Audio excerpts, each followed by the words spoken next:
the continuation of our lecture on the genus Homo. So we talked about early members of genus Homo last lecture. So this lecture, we're going to start delving into middle genus Homo and then, of course, later genus Homo. So just to review a little bit, some of the features that we see associated with early members of the genus Homo, like Homo habilis. So if we're comparing them to the Australopiths, we're going to see that they have a more rounded, more globular cranial shape.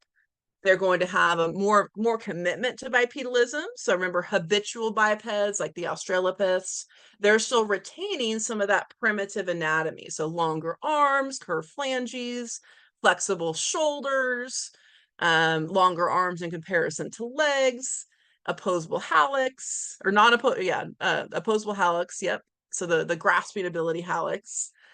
So all of those features of the Australopiths indicated that they were bipedal part of the time, but they also retained some arboreal capabilities. So once we get to genus Homo, especially Homo erectus, we will see anatomical evidence of a commitment to bipedal locomotion. So essentially obligate or full-time bipeds. That's another trend that we see with the emergence of genus Homo. Another trend is going to be increased examples and reliance upon material culture, i.e. tools for survival. So Homo habilis utilized a tool technology called Oldowan tools. We will also see a slight jump in cranial capacity, but actually we don't see a significant one until we get to the next species, Homo erectus.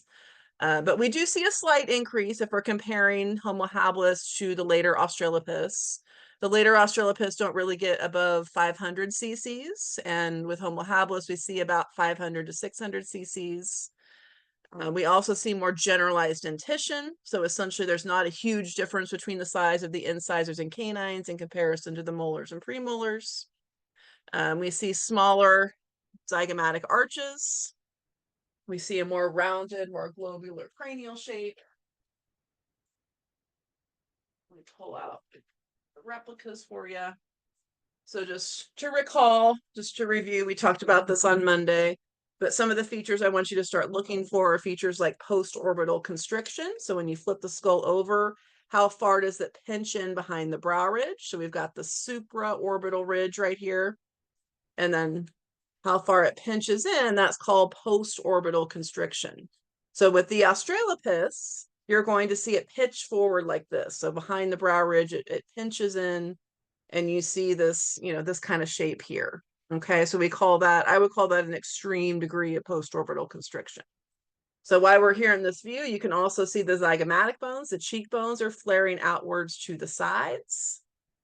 You can also see, I'm not sure if you can see it super well in zoom here, but you can see that the molars and premolars are pretty large, pretty robust. Also, the overall shape of the jaw is pretty robust. Okay, so this one here, this is an example of an Australopith. This is the male version of the Lucy fossil. We like to call him Ricky. Okay, so when you look at this skull, there's some features that are very human-like, but also some features that are, kind of more chimpanzee-like or ape-like, like the prognathism. So when you're looking at it from the side, you see the midface and the jaw are projecting forward. You see that the brow ridge is pretty robust, more so like you might see in a chimpanzee. The cheekbones are more robust and flare outwards to the side. And of course, you've got the post-orbital constriction. Okay, and then for comparison, I don't have a Homo habilis at home with me, but I do have a Homo erectus. So when you flip the skull over, so you see there still is constriction. I mean, you see, of course, there's this nice double arched, robust brow ridge that we'll learn is very characteristic of Asian Homo erectus. But also we've got this post-orbital constriction. It's still there. There's still some constriction, but it's not nearly as extreme as we saw in the Australopithecine, right? So we've got extreme constriction here. We've got slight here, okay? Same thing with the zygomatic arch, the cheekbones. There's still some degree of an arch, but it's not nearly as extreme as what we saw here. Okay, so less extreme in the zygomatic flare, less extreme in the post-orbital constriction. Prognathism, so the jaw and the midface. There's still some degree of prognathism. There's some midface prognathism here.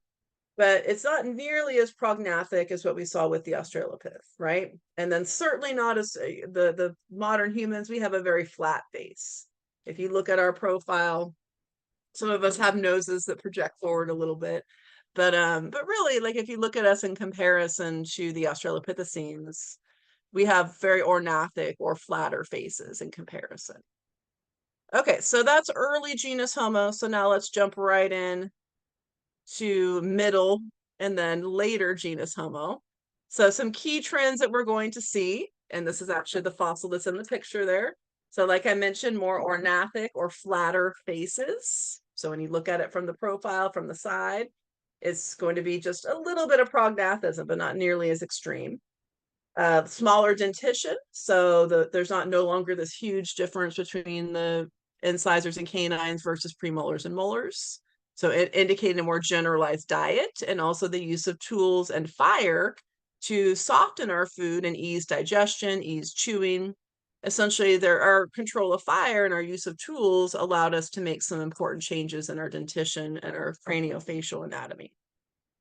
All right, larger cranial capacity. So finally, we're getting to the point where we see a significant jump because really all of the Australopiths are under 500. Homo habilis is just a little bit of a jump. But with Homo erectus, we see about a 25% increase.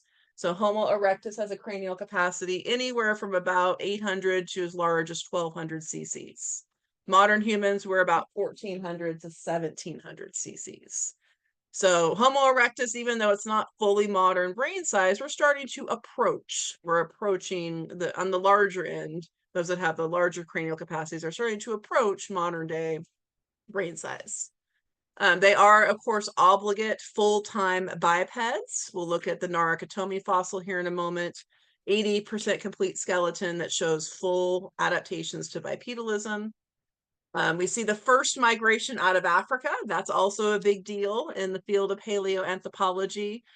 All of the Australopiths, all of the pre-Australopiths, Homo habilis, they were all contained to the continent of Africa. Homo erectus is the first species that we see to go global. Okay. Also a much more sophisticated stone tool technology, and I'll show you pictures here in a moment. So date range for Homo erectus, anywhere from about 1.8 million years ago all the way to as recently as 300,000 years before present. There's some preliminary evidence that suggests that Homo erectus may have been around even more recently than that. But the kind of what I present to you on the slides is going to be what we have, the evidence that we have pretty solid evidence for. Okay. So anatomical features, like I mentioned, cranial capacity gets its first significant jump, about 800 to 1200 cc's. Long, low cranial vaults. So that's a fancy way of saying the forehead region. Okay, so everybody just at home, feel your brow ridge and then feel all the way up to your hairline. Okay, so our foreheads go vertical. We have a tall vertical forehead. And then Homo erectus, so when you start at the brow ridge and feel backwards, it's going to slope backwards. So that's what we mean when we say a long, low cranial vault. Homo erectus also has these really nice double-arched, pronounced brow ridges. Okay, so you may also see those called supraorbital ridges. So orbits, eye sockets, supra means above. So supraorbital ridge is the ridge of bone directly above the eye sockets. Okay. So in Homo erectus, we have this kind of characteristic double arch brow ridge, which we will also see in some forms of Heidelbergensis and the Neanderthals. Sagittal keel is one of my favorite features. So I always say that you can see the crest, but you have to feel the keel. And it's kind of fun because it rhymes, right? So the sagittal keel is going to be in a similar location to the crest. It's going to be running down that sagittal suture in that region, but it's not going to be quite as obvious. So you have to kind of take the palm of your hand and rub it across the center of the skull like that. Okay. Sometimes you can also see it. I can't see the camera right now, but sometimes you can also see it like this. It almost looks like the keeling or the bottom of a canoe.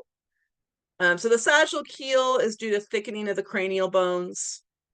And you see the sagittal keel in Homo erectus, especially the Asian forms. You also see it in Heidelbergensis and also in Homo naledi, interestingly enough. Okay, we'll talk more about Homo naledi later on in this lecture. So the sagittal keel, feel the keel, smaller mandibles. So mandible is just the lower jaw. So if you look at Ricky's mandible here in comparison to Homo erectus, much smaller, smaller dentition. So a lot of evidence that diet is getting softer. So they're using fire to cook their food, they're using tools to process their food, and they're eating a more generalized diet. They're no longer eating the mainly vegetarian fruit and tuber diet of the Australopiths. Okay. Sophisticated stone tool technology called the Acheulean hand axes. I'll show you some pictures here in a moment.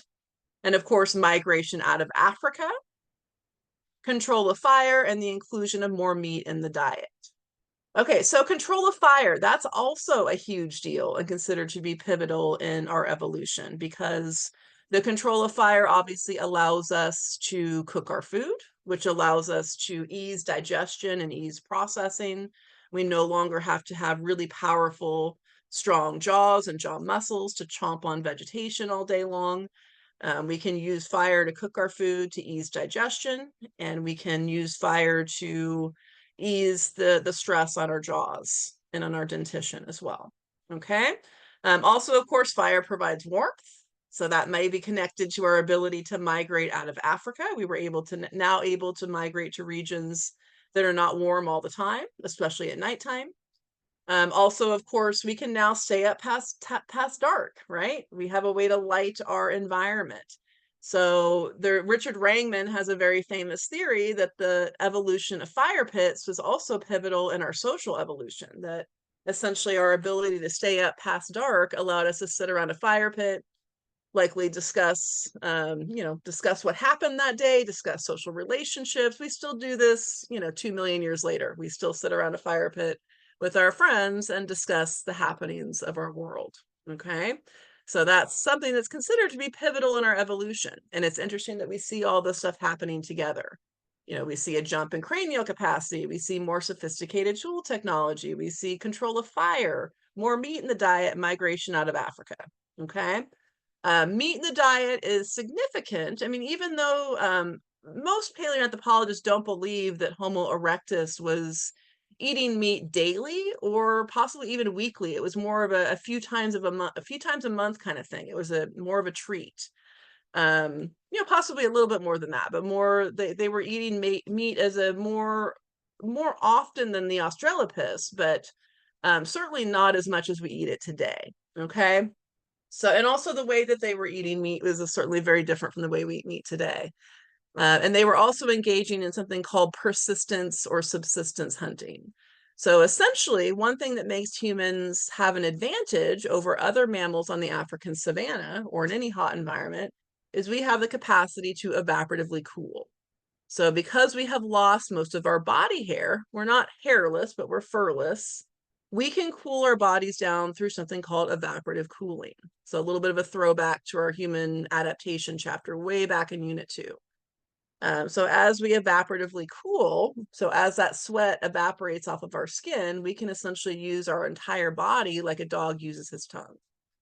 Okay, so other mammals that are covered in fur, like lions, like kudu, like zebras, like giraffes, you guys get the picture. But basically any mammal that's covered in fur, they cool down through their tongues and through panting. Okay, so we can essentially cool down our entire bodies by using the surface of our skin like a dog would use his tongue, for example. So we're not faster than our prey, but we have greater endurance in hot, humid climates. Okay, and I'm going to show you a video clip of what this looks like here in a second. Okay, so Peking man is the Asian form of Homo erectus. I mean, there's a couple other examples, but this is the most famous example of Asian Homo erectus. So Homo erectus, interesting story. So some paleoanthropologists call all of Homo erectus just Homo erectus. The African forms, the Asian forms, the European forms are all just Homo erectus. There are some paleoanthropologists that call the African forms Homo ergaster, and the Asian forms Homo erectus. Okay, so we call that the lumpers versus the splitters. The lumpers tend to lump more species together. The splitters tend to split more species apart. Okay, now I tend to think that and also for simplicity of an intro class. I think that the Asian and African forms share enough similarities that we can at least kind of overarchingly refer to them as Homo erectus slash ergaster. There are certainly differences. The Asian forms are definitely more robust. They have thicker cranial bones, like especially of the brow ridge. This is Peking man here, a reconstruction of Peking man.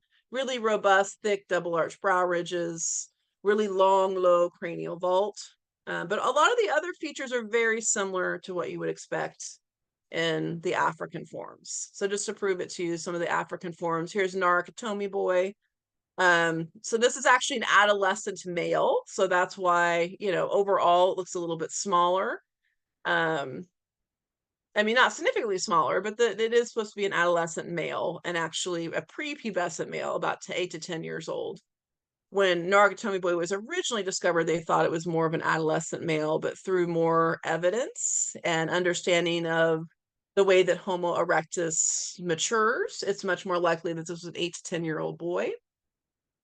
Kind of like the Lucy skeleton, this one's an extremely important skeleton to the field of paleoanthropology. This fossil was 80% complete, was uncovered 80% complete. And we have a lot of Narukatomi boy's postcranial skeleton, which of course, a postcranial skeleton is really important if we want to reconstruct locomotion, if we want to understand how that hominin moved about. So, and there is a lot of Narukatomi boy's postcranial skeleton available for paleoanthropologists to analyze. So they found that Narukatomi boy essentially has modern day limb proportions. So that means that we're no longer seeing this, long arms, curved finger bones. We're no longer seeing this, habitual type biped. We're seeing a fully obligate, full-time, fully committed biped. So shorter arms, longer legs, limb proportions indicating full commitment to bipedal walking and running. And this individual would have stood about 6 feet tall at adulthood. So approaching modern day reaching modern day stature. Okay. Cranial capacity for this fossil is about 900 cc's. But remember, the range for the species is anywhere from about 800 to about 1200 cc's. Okay, I want to show you guys one more slide before I show you the film clip. These are the Acheulean tools I was talking about. These ones are also called bifaces or hand axes. They have this kind of nice teardrop shape. And this would be about the size of the palm of your hand. It would fit nicely into the palm of your hand. And these were mainly butchering and digging tools. Okay, they weren't necessarily hunting tools. They might have been used to process the meat after the hunt had happened. But they were mainly used for both scavenging and for digging for underground plant parts. We call those tubers.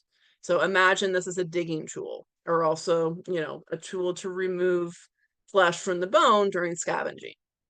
Okay, so we see that these are more standardized and more sophisticated than the Oldowan tools.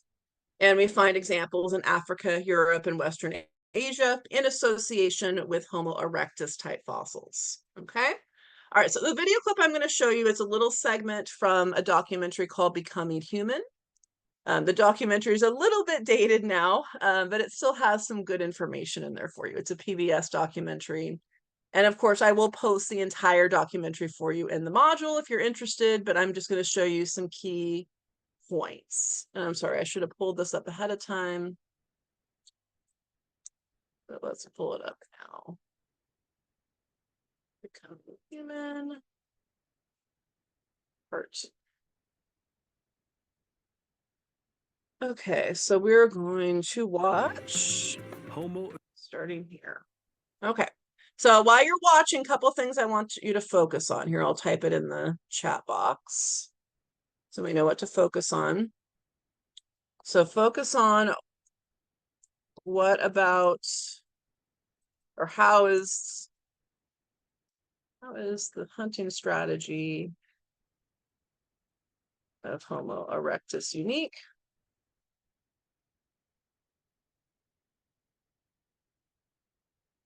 Comparison to other carnivores. Let's just say other animals.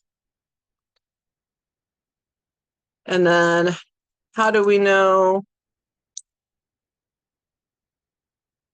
or how do we hypothesize regarding when hominins lost their body hair? So that'll be question 2, and then and then question 3, last one to focus on. What is Richard Wrangman's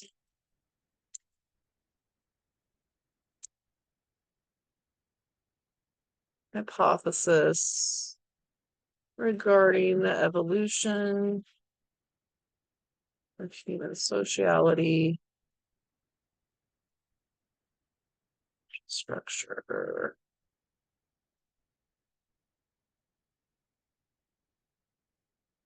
Okay, I'll give everyone a few moments to kind of write these down or copy them down somewhere, because we will, of course, after we watch this little 10-15-minute clip, we will go into our breakout rooms and discuss. So, don't feel like you need to fully answer them while you're watching. Just sit back and relax and enjoy it.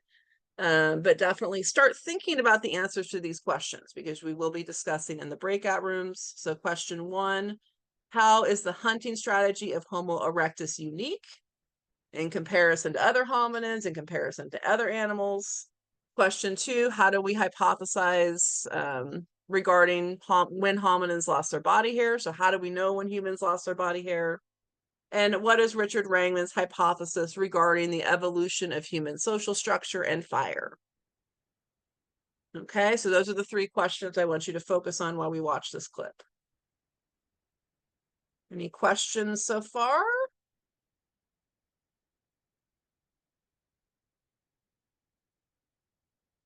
Nothing? Okay, all right, let's go ahead and watch the clip, and then we will go into our breakout rooms to discuss. Filled with it. The one high-quality resource that's probably most important for the evolution of the genus Homo is meat, and meat byproducts such as brain and marrow and fat. They're high in protein, high in calories, and they're easy to digest. But the one problem with getting meat is that it's hard to get. Most predators rely on strength or speed to kill their prey. Our ancestors had neither. Today, we are on top of the food chain, so it's hard to imagine the predicament of those early humans. Here was a slow-moving creature with no claws or fangs, easy prey for the hungry predators around him. This is a fossil forehead and brow ridge of a Homo erectus. And on the brow ridge, you can see the bite mark of a carnivore. Well, this reminds us that these Homo erectus individuals weren't at the top of the food chain. So how did Turkana Boy, a weakling with a big brain which needed calories, get his meat? Homo erectus faced a problem. How do you kill a big dangerous animal that has lots of meat and fat in it without that animal also killing you? I think the answer to that was a very clever set of innovations, and that is endurance running and high activity in the middle of the day. The ancestors of Homo erectus, small, hairy apes like Lucy, were bipedal, but probably didn't do much running. But Turkana Boy's kind were built to run, like us. This is an accelerometer. It weighs Dan Lieberman believes they could run long distances because, like us, they had lost their thick coat of body hair and could keep cool by sweating. This was the key to their success. But how do we know if these crucial changes go back all the way to Turkana Boy's time, over 1 million years ago? Skin and hair are rarely preserved in the fossil record. So to find out, we have to look to a creature that's been intimately connected with hair for a long time, the louse. All animals seem to have some type of lice that parasitize them. Mammals have them, birds have them, even fish have types of lice. But most other creatures have only one type of lice that parasitize them. Humans have one kind of louse on their heads and another in the pubic area. Geneticist Mark Stoneking asked himself why. The answer that seems obvious is that when we had body hair all over our bodies, we had one type of lice, but then we became hairless until we only had hair on our heads and in our pubic region. And so therefore you would have this hairless geographic barrier to contact between the two. Mark was surprised to find out that the human pubic louse is very different from the human head louse. Somehow, in the past, it seems to have come from gorillas. Because the pubic lice is actually more closely related to gorilla lice. Now, how it is our ancestors got pubic lice from gorillas, I wouldn't care to speculate. But nonetheless, one needs gorilla lice in order to really work this whole thing out. The most likely scenario is that when we lost our body hair, the original human louse migrated to our heads, leaving the pubic area temporarily unpopulated by lice. When our ancestors had contact with gorillas, perhaps sleeping in their nests or scavenging their bodies for meat, the gorilla louse colonized their pubic region. Eventually, it turned into the human pubic louse of today. So if we could find out when the human pubic louse and the gorilla louse diverged, we would have a rough idea of when we lost our body hair. Fortunately, there's a way to figure that out. The genetic dating technique known as the molecular clock. It's based on the fact that the sequence of chemical bases which make up DNA mutate at a regular rate. It's just a very simple idea that the rate of change in DNA sequences is more or less constant over time. And that means that you have a way of determining when two species last shared a common ancestor. By counting the number of differences in the genetic code of two species, scientists can determine how long they've been evolving away from each other. When Mark used the molecular clock to count the differences between the DNA of gorilla lice and human pubic lice, he came up with a date for their divergence. The estimated date for the divergence is roughly 3 million years ago. That means long before Turkana-boy, maybe even around Lucy's time, our ancestors had slowly begun to lose their body hair. Turkana-boy was mostly hairless, just like us. And that may be what gave him an edge over other predators. Most animals are at a disadvantage in the midday sun because they overheat. They can only cool down by panting. And when they run fast, they can't pant. That means they can only run in short sprints. Quadrupeds can gallop for about 10 to 15 minutes, and then they overheat. But hominids can cool down by sweating. They use their entire body like a dog's tongue. Our hairless bodies allow air to circulate freely on our skin and cool us down as sweat evaporates. This makes us one of the best long-distance runners in the animal kingdom. Dan Lieberman believes this gave our ancestors the ability to hunt in a very unusual way. It's called persistence hunting. And he believes the modern ethnographic record can show us how it was done. The Bushmen of the Kalahari offer us an insight into how Homo erectus might have hunted 2 million years ago. The Bushmen know that at midday, animals rest in the shade, which is why it's the perfect time to be hunting. Once they locate their prey, in this case a kudu, the marathon begins.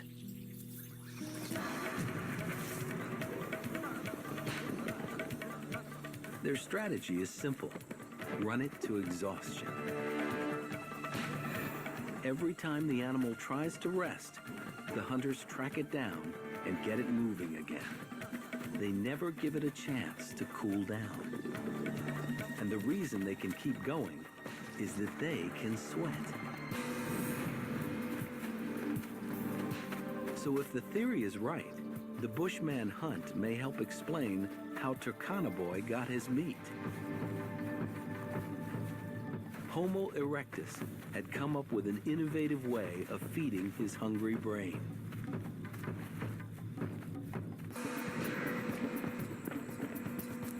In this modern hunt, the Bushmen ran in the fierce heat for over 4 hours. The kudu was finally immobilized by heat stroke.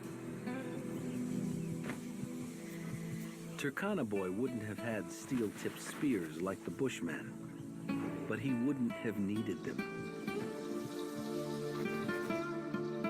Homo erectus probably hunted with close-quarters weapons, with spears that were thrown at animals from a short distance, clubs, thrown rocks, weapons like that. They weren't using long-distance projectile weapons that we know of. The Homo erectus hunt was simple but effective. It fed not just their larger brains, but the growing complexity of that early human society. There are other social animals, but none quite like us. Society is in every corner of our lives. Our relationships, communication, rules, symbolism, all the things that bind us together. What's behind it? Why do we become so social? Could it have something to do with another innovation? Something unprecedented in our evolution. Building fires and cooking. Here we've got erectus, the first species that looks like us. And I think only cooking can explain the magnitude of this change. The earliest evidence that our ancestors deliberately used fire for cooking dates to long after Turkana Boy's time. But Richard Wrangham is sure Homo erectus was building fires much earlier. Now, for the first time, we had a species that was committed to living on the ground because they lose their climbing adaptations. Well, how were they sleeping? They had to be able to protect themselves from wild animals. On the African savanna, full of predators who hunt by night, Richard believes Turkana Boy and his people couldn't have survived without fire. And he thinks only cooking, which makes food more soft and digestible, can explain why Homo erectus evolved smaller teeth and a much smaller gut. These things are compatible with the reduced cost of digestion produced by cooking food. Nothing else is. As our ancestors reaped the benefits of cooking, something else happened too, at least according to Wrangham. We became more social. Humans have this wonderfully calm temperament compared to chimpanzees, say. Where did it come from? We were drawn to a common place, the fireplace. Wrangham believes we learn to share and communicate, sitting around fires, waiting for food to cook. It's speculative, but one thing is for sure. In the Homo erectus world, new social relationships had to be evolving. The bonds between mothers and children must have been very different from the apes. For example, a mother orangutan will not allow any other individual to take her infant, will be in constant skin-to-skin contact with that baby for at least the first 6 months of life, not a moment out of contact.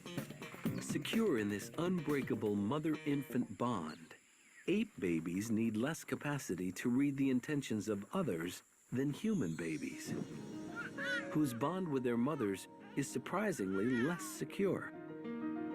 The shocking fact is that human mothers abandon their infants much more often than ape mothers. Infanticide by a mother is more common among humans than any other higher ape. Maternal commitment is a lot more contingent in humans than it seems to be in other apes.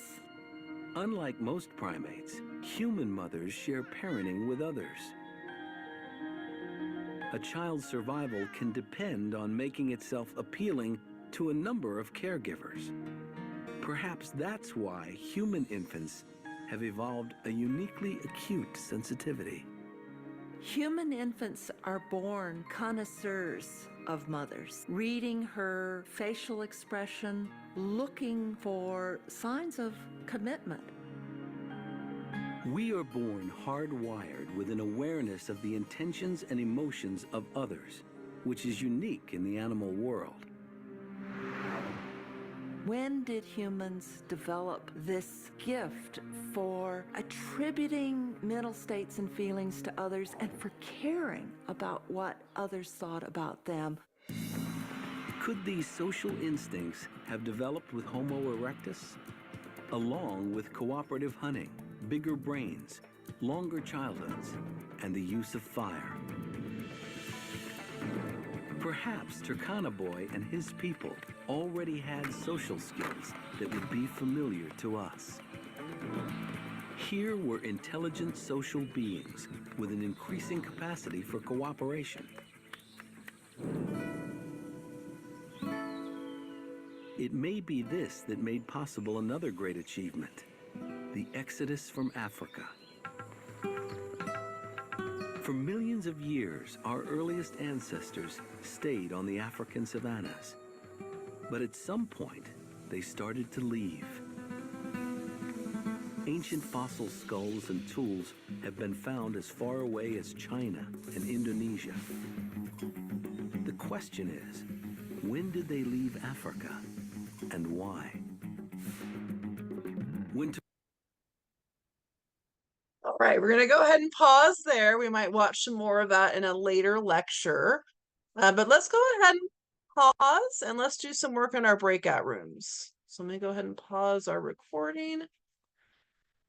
Okay,